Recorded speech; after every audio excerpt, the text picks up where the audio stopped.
Hello, writers! Today I'm going to be sharing some really actionable, super simple tips for getting back into your writing groove after a break or anytime you're feeling under inspired. And I chose under inspired. I started writing uninspired, and I was like, you might not be completely uninspired, but you might feel under inspired. You might just feel like it's hard to get back into the rhythm. So grab a pen, grab a notebook, ground yourself. Let's get into your writing. Because I know you've got big magic to share.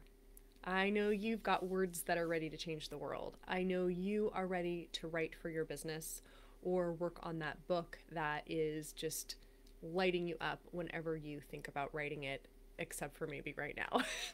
maybe this week. Curious to hear from you. Leave a note in the comments. How are you feeling in your writing right now? Maybe you're feeling fired up. Maybe you've got that energy of the new month or the new year, or just some internal energy and you're raring to go. Maybe you're feeling a little bit tired. I've been talking to a lot of people this week who, coming off all of the December holidays, are just feeling like it's hard to get back into that space of really feeling lit up to write. And of course, the pain of that is twofold. One, when you love to write, when you got something important to say, it just doesn't feel comfortable to not be able to sit down and do the writing. But for all of you who are writing for your business, whether you're working on content right now, or you're working on a sales page, or you're writing the book to promote your business, or you're an author and writing is your business in that way, there's this additional pain of the pressure we put on ourselves to be productive. Okay, so I'm going to just take you through a couple of simple things you can do. Hey, Sarah, Happy New Year to you too. So great to have you here. Couple things you can do.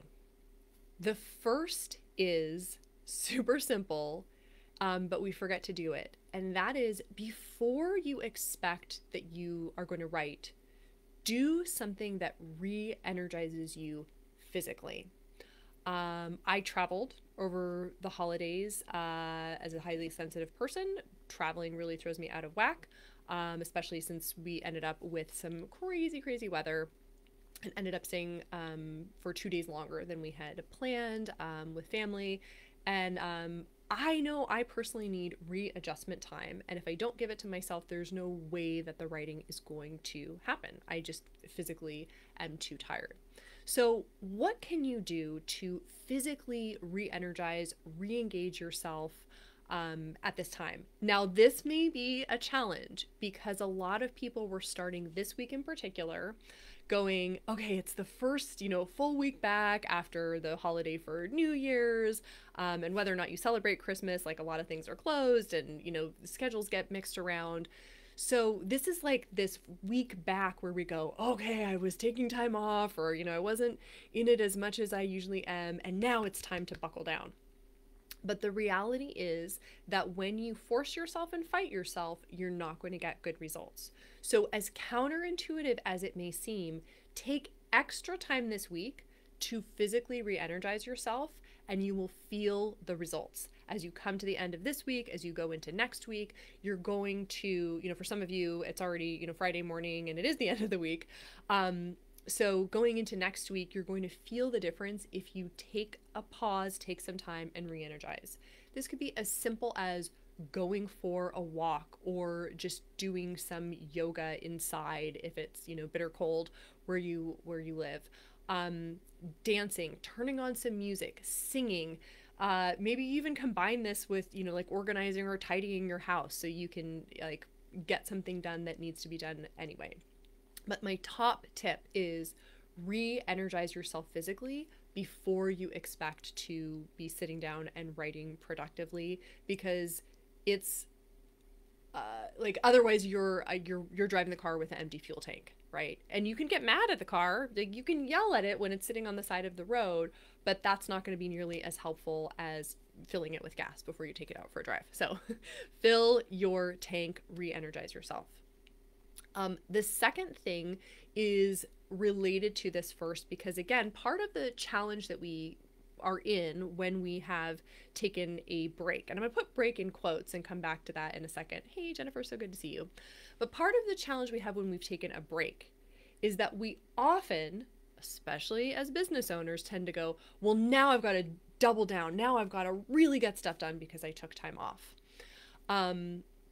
And the reason I put break in quotes is because for those of you who traveled and it was stressful, for those of you who have kiddos who were home from school on break, your break may not have necessarily been relaxing. For those of you who spent time with family and found that challenging, or who couldn't spend time with family and would have wanted to, but just because of whatever's going on in the world, it wasn't available. Like maybe you're having some heartache. Maybe you're still recovering from seeing relatives or from the disappointment of not seeing people. So really also just have some space and grace for yourself to go like, yeah, 2021 is kind of a fucked year in so many ways. And the holidays around 2021 may have been like doubly fucked.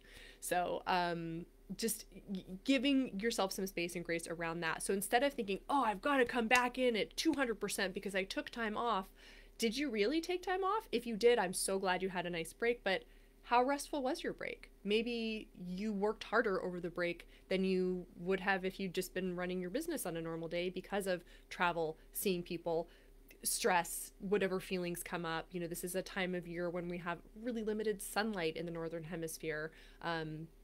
And, you know, seasonal affect disorder is a real thing, y'all. So what kind of space and grace do you need to give yourself? And be realistic. So something you can do in order to help that process is make a list of your wins and accomplishments. This is my second top tip. So my first one is re-energize physically. My second top tip is make a list of your wins and accomplishments from the last month, few weeks, you know, 1 week, whatever time period is kind of freshest in mind, so that you can see you have not been doing nothing. Maybe you've been really and truly resting. Resting is so productive. It's maybe the most productive thing we can do, right? Because then it fires us up and allows us to do all the other things we want to do. Maybe you've been spending quality time with people. Maybe you have been spending time with people and it wasn't the most quality, but you internally like were amazing in terms of how much you've grown to be able to be in challenging situations and really flow with it and roll with it. Maybe you've been working through stuff, whatever it is, like make a list. Oh, I had this great, you know, time with my partner where we just sat and watched the movies we've been meaning to watch.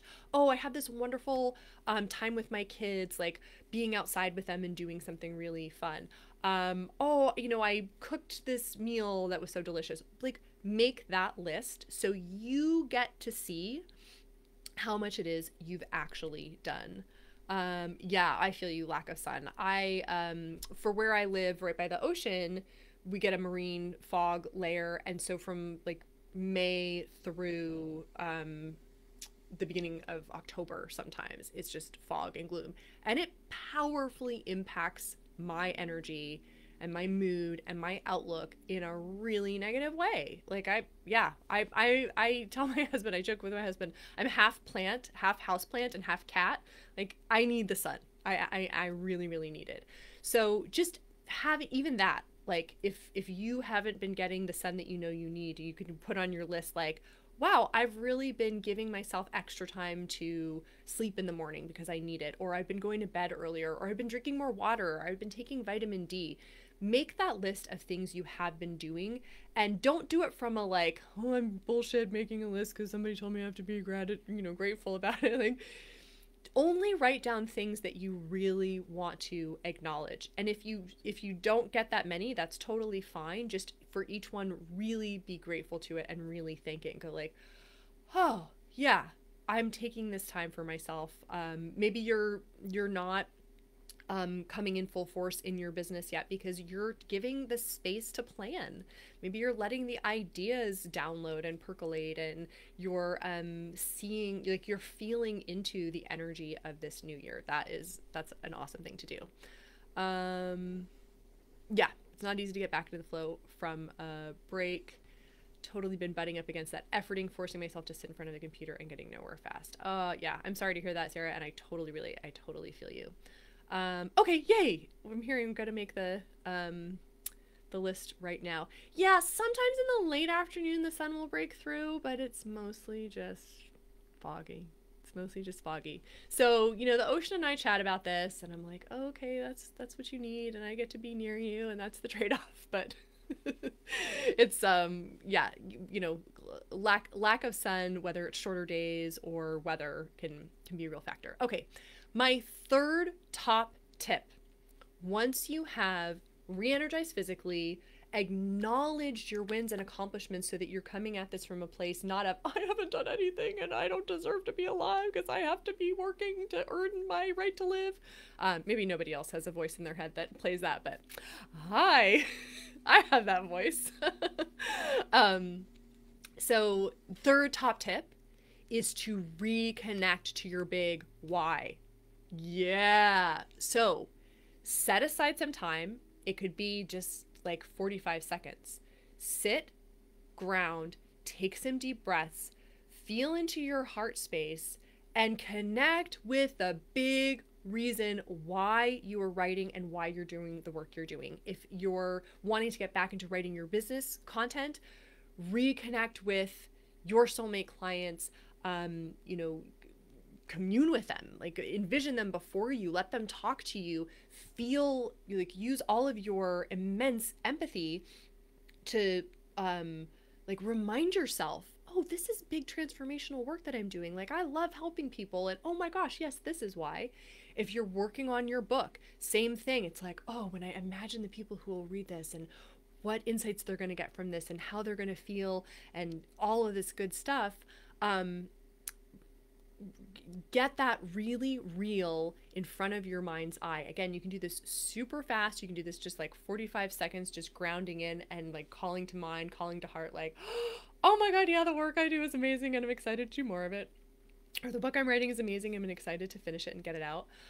You can also do something longer. I love to do for myself, and I also take clients through like different variations of soulmate client connection.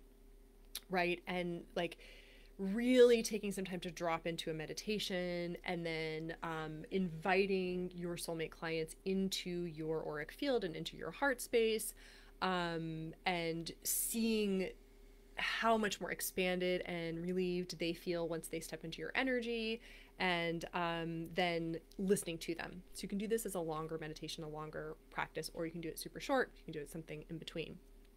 But reconnect with why. Because then getting back in your writing groove is something you can move toward, as opposed to moving away from, I haven't been doing anything, I've been sitting on my bum and I gotta get moving again, right? We want you to move toward the excitement of writing.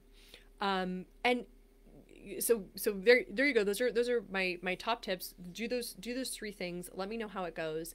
And then I'll just kind of frame this out by saying, I know there's a lot of energy, right? And I was just like, 2021 was fucked. I actually had an amazing transformative 2021.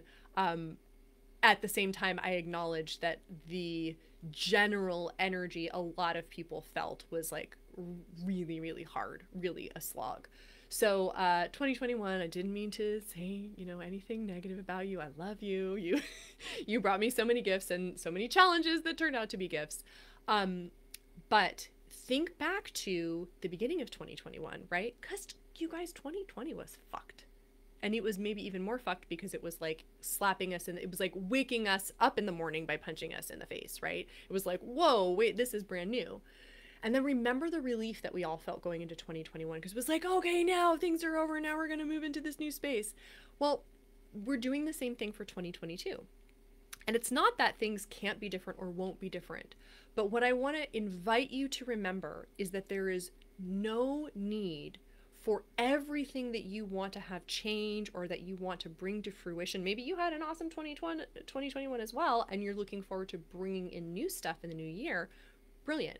However you felt about the past year, coming into the new year, there is no need, there's no responsibility, there is no expectation that in this first week or even first month, you are going to somehow create all of the things that need to grow in this year.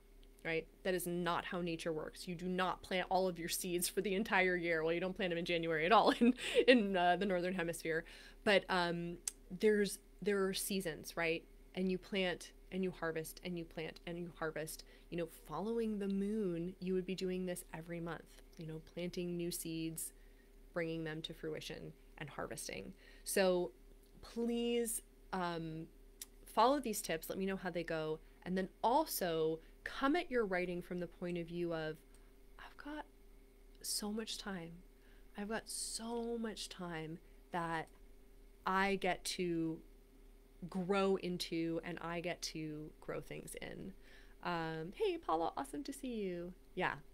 Okay. Yeah, right? So it's like when you hear people live by the ocean, you're like, oh, that sounds amazing. And then you hear that for half the year and for the summer in particular, they get fog. You're like, less amazing. Yeah, I get it. It's a trade-off, right? Wherever you live, it's a trade-off. I'm grateful not to have snow, especially after being unable to get home due to snow. So it's all a trade-off. Okay, so that's what I got for you today. Go forth, try out these 3 tips. Let me know how it goes for you. And remember that, as with all things, your writing is this continuing, beautiful investment in your business, in yourself, in your relationship with your muse. And there is no, like, it's not a bus that's leaving the station, and if you don't get on it, you're gonna miss it, right? If you do all these top tips, if you re-energize yourself, if you make your list of accomplishments so you recognize, like, I wasn't doing nothing, I was doing important stuff, even if it was resting, super important, and you reconnect with your big why, and you're like, Megan, I still don't feel like writing. Totally cool. You get to do that. You get to say, oh, I'm still in writing hibernation, and I'm going to come back when I come back, and I'm going to come back when I'm ready. And I know that when I come back ready and refreshed, I'm going to create vastly more that will be vastly better in a much shorter amount of time, because that's the way it works, y'all. Okay. Take care. I'm going to go enjoy the sunshine because it's out right now. And as always, I wish you all very happy writing.